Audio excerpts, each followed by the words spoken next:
The first light of day creeps gently across a frozen plain, somewhere in the world 100,000 years ago. The Ice Age is at its height, and life is both fragile and enduring.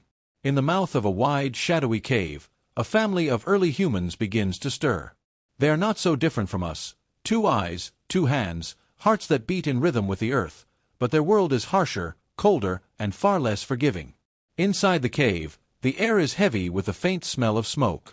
The embers of last night's fire glow dimly in a ring of stones, still holding enough warmth to keep away the sharpest bite of the night chill.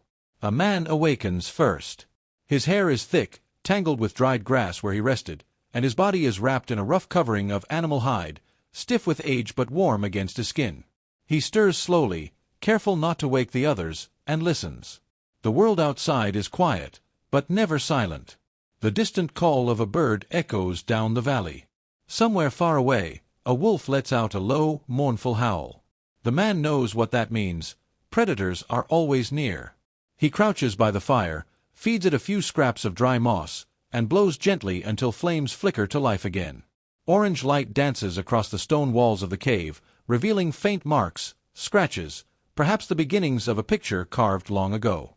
As the fire grows, the rest of the family stirs.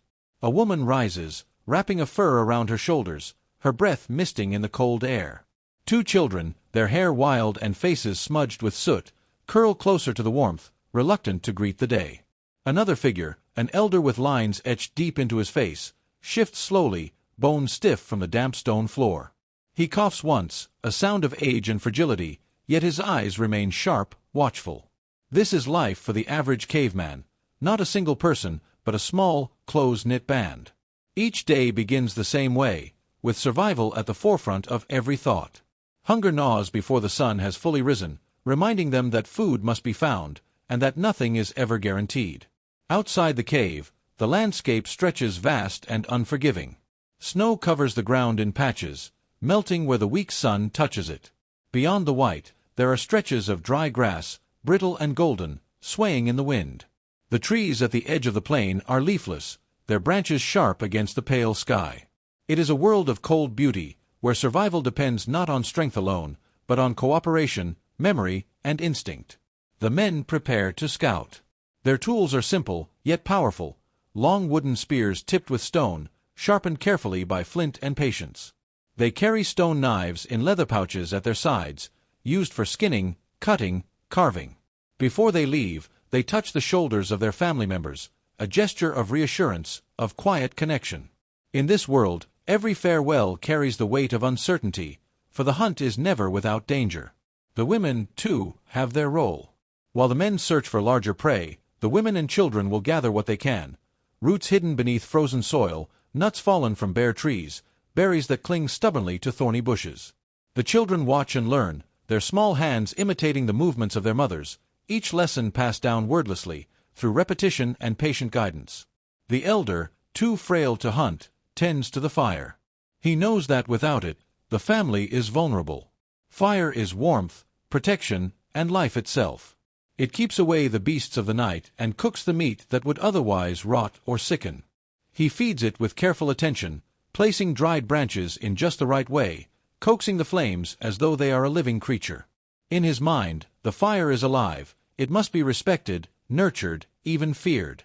As the hunters move further into the plain, their eyes scan the horizon.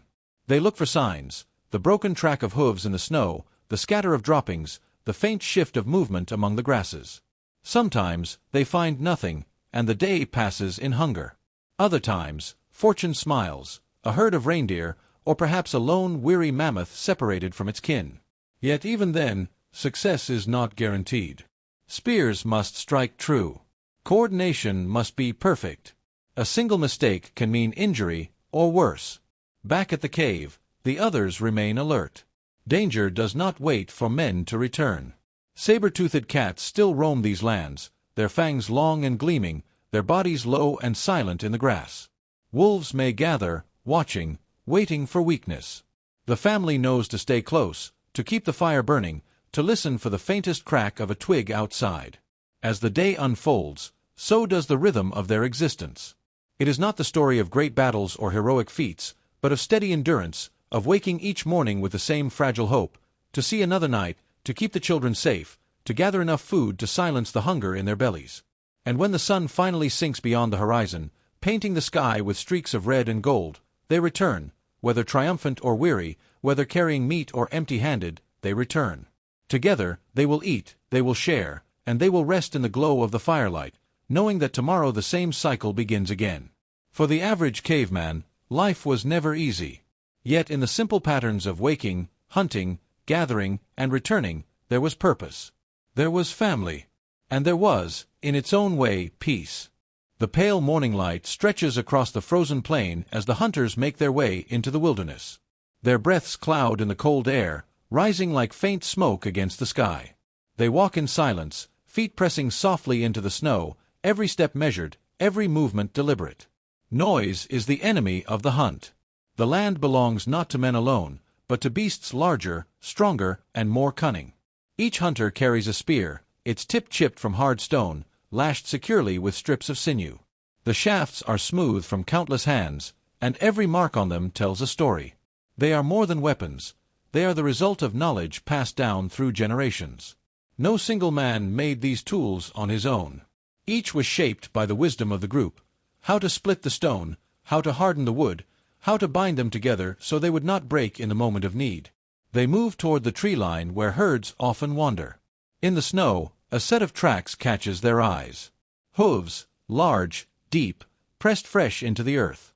The men crouch, fingers brushing over the impressions, reading them like words. The tracks are reindeer, moving south. The hunters follow, cautious and steady, hearts quickening with quiet hope. Far behind them, in the shelter of the cave, life follows a different rhythm. The women and children work patiently along the rocky slopes. With wooden digging sticks, they search for roots hidden beneath the frosted soil. Their hands are red from the cold, nails rimmed with dirt, but still they dig. Some roots are thin and bitter, others thick and starchy, enough to feed many mouths if boiled over the fire. The children scavenge as well, learning through imitation. A boy lifts a stone, finding beetles underneath. His mother nods, encouraging him, for even insects can be food in times of need. Another child gathers dry twigs, arms full of brittle wood to bring back to the fire. Every effort matters. In this world, survival is a chain, and no link can be weak. Above them, in the branches of bare trees, a girl stretches on tiptoe, reaching for the last berries of the season. They are shriveled, sour on the tongue, but rich with energy. She laughs softly as she plucks them, but her mother hushes her quickly, for sound travels, and the forest listens.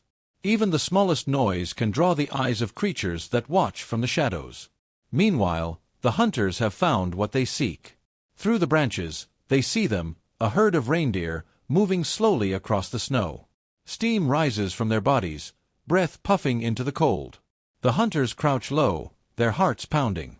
This is the moment for which they trained, the test of their skill and unity. They circle wide, positioning themselves with care. Each man knows his role. One will drive the herd forward, another will cut off escape, and the rest will close in. It is not brute strength that brings down prey, but timing, coordination, and trust. With a sharp cry, the first hunter leaps from the brush, waving his arms. The herd startles, hooves drumming against the earth. They turn, confused, panicked, and the trap is sprung. Spears fly through the air, striking with deadly force. One reindeer falls, its body collapsing into the snow. Another stumbles, wounded but running still. The hunters give chase, swift and relentless. The kill is not easy, and it is never clean. The animal thrashes, eyes wide, breath ragged. The men move quickly, ending its struggle with a final thrust. When at last it lies still, a deep silence settles over them. The hunt is both victory and sorrow. The beast has given its life, and they know the balance must be respected. They kneel beside the fallen reindeer, hands pressed to its flank. In low murmurs, they honor it, thanking the spirit of the animal, thanking the earth that provided it, thanking the fire that will cook its flesh. In these quiet rituals lies a truth. Survival is not only about taking, but about remembering that every life feeds another. Back at the cave, the gatherers return with their baskets of roots, nuts, and berries. Their faces are tired, but their eyes shine with determination. The children chatter softly, proud of what they have found, even if it is little. They do not yet know that the hunters carry far greater bounty. As dusk falls, the two groups reunite. The hunters emerge from the white haze of snow, dragging their prize across the frozen ground. Cheers rise from the women and children, who rush forward to touch the carcass, to see the feast that will soon sustain them. Hunger gives way to relief, and relief gives way to joy. The reindeer is skinned and butchered with care. Nothing is wasted. The hide will become clothing, the sinew thread for sewing, the bones tools and weapons. Even the stomach may serve as a vessel for carrying water. This is the law of survival. Use all, waste nothing. As night falls, the cave fills with the smell of roasting meat.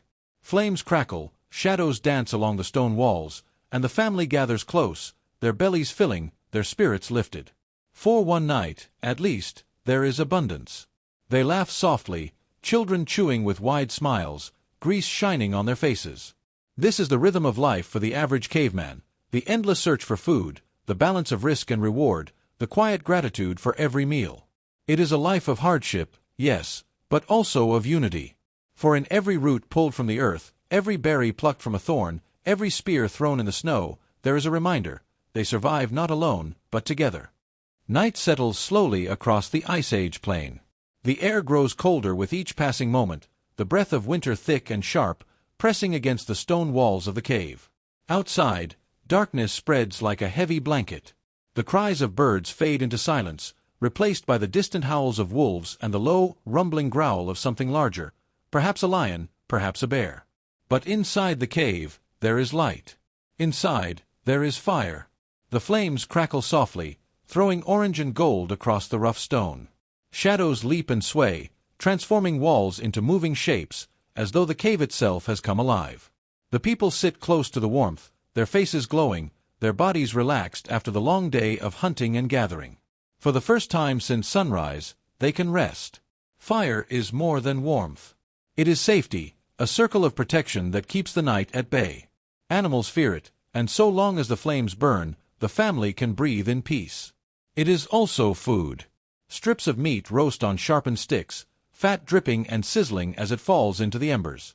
The smell fills the air, rich and comforting, promising strength for tomorrow. But fire is also something else, something deeper.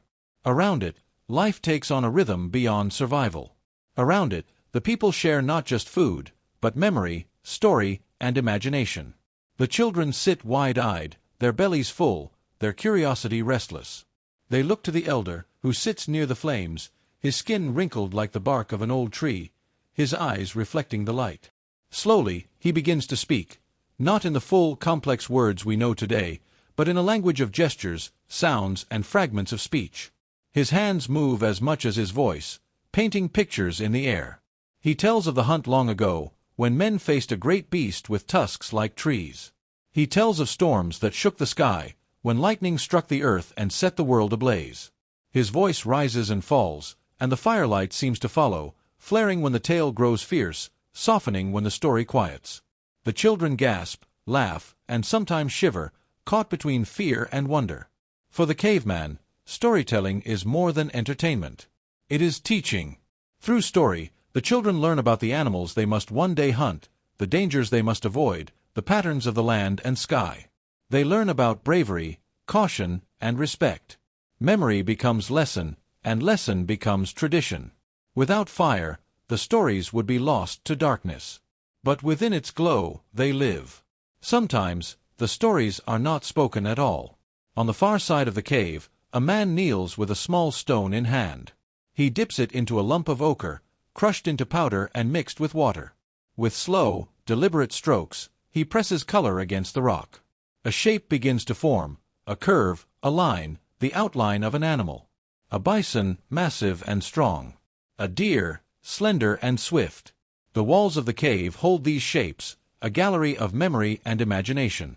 The children watch him with awe. They do not yet understand why he paints, but they feel its power. To capture the form of an animal on stone is to honor it, perhaps even to call it into being. The hunters believe that such images give strength to their spears, guiding their aim, ensuring success. Others believe the paintings keep balance with the world, that by honoring the creatures they take, they invite the earth to give again. Whether magic or memory, the art is sacred. Each line, each handprint pressed in red or black, is a mark of humanity, a whisper saying, "We were here. We lived. We dreamed." As the fire burns lower, the cave grows quiet. The children curl close to their mothers, their small bodies warmed by furs and flames. The hunters rest against the stone, muscles aching but eased by food and safety. The elder finishes his story with a long silence, his gaze drifting to the glowing coals. Perhaps he sees beyond them, into memory or into hope. Above the cave, the night sky spreads wide. Stars glitter like scattered sparks, ancient and eternal. The people do not know their true nature, but they feel their mystery. Sometimes, they point upward, tracing patterns with their fingers, inventing shapes, giving names. Perhaps they imagine the spirits of animals among the stars, watching over them. Perhaps they see the fire of the heavens mirrored in their own small flame below. The fire pops, sending sparks into the air, and for a moment the cave is filled with golden light. The people breathe deeply, their bodies sinking into rest. For tonight, they are safe. The wolves will not come close, the cold will not bite as sharply, and dreams will drift like smoke from the fire. This is life for the average caveman. Not only struggle, not only hunger, but also moments of connection, of wonder, of beauty. In the fire's glow, they are not merely surviving. They are remembering, creating, imagining. They are shaping the first threads of culture, of meaning, of story. And so the night passes, not in silence, but in warmth, in laughter, in whispers, in the scratch of ochre on stone.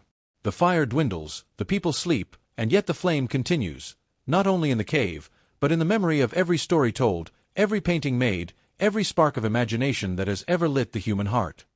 The seasons turn slowly, measured not by clocks or calendars, but by the shifting of the earth and sky. Snow melts into streams, grass grows tall, herds move across the plains, and then the cold returns again. For the average caveman, time is not a number. It is the rhythm of life itself, birth, survival, sickness, death, and renewal.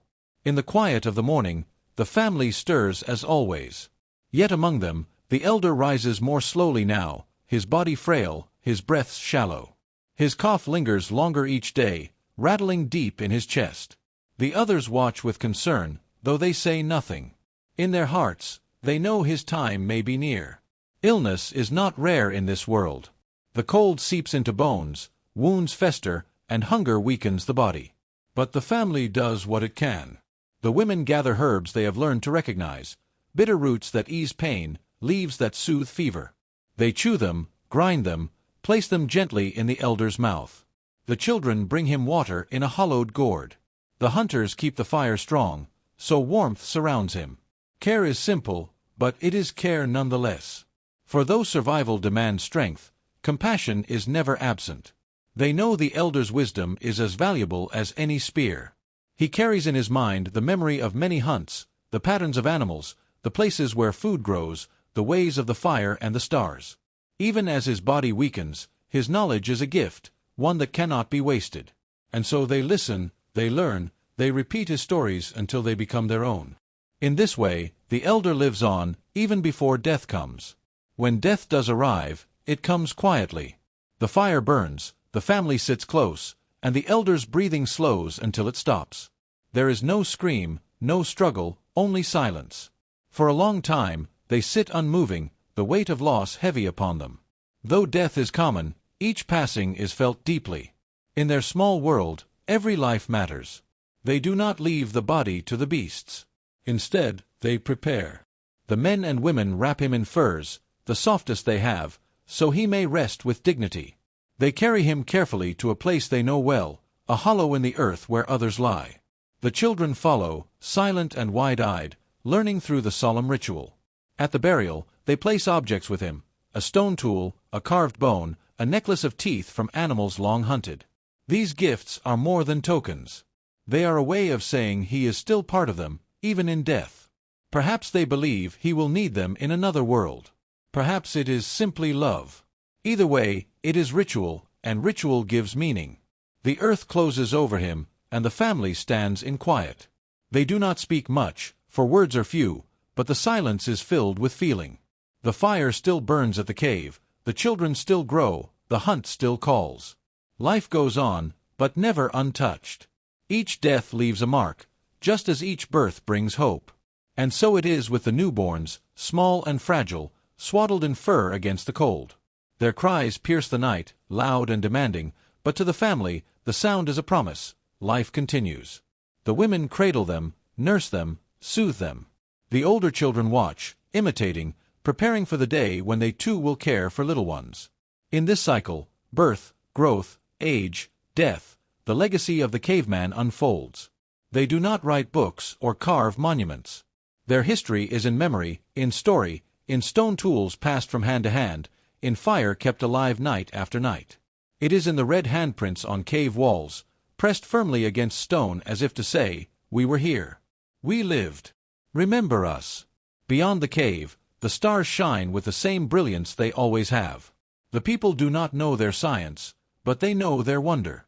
They look upward, just as we do, and feel both small and infinite.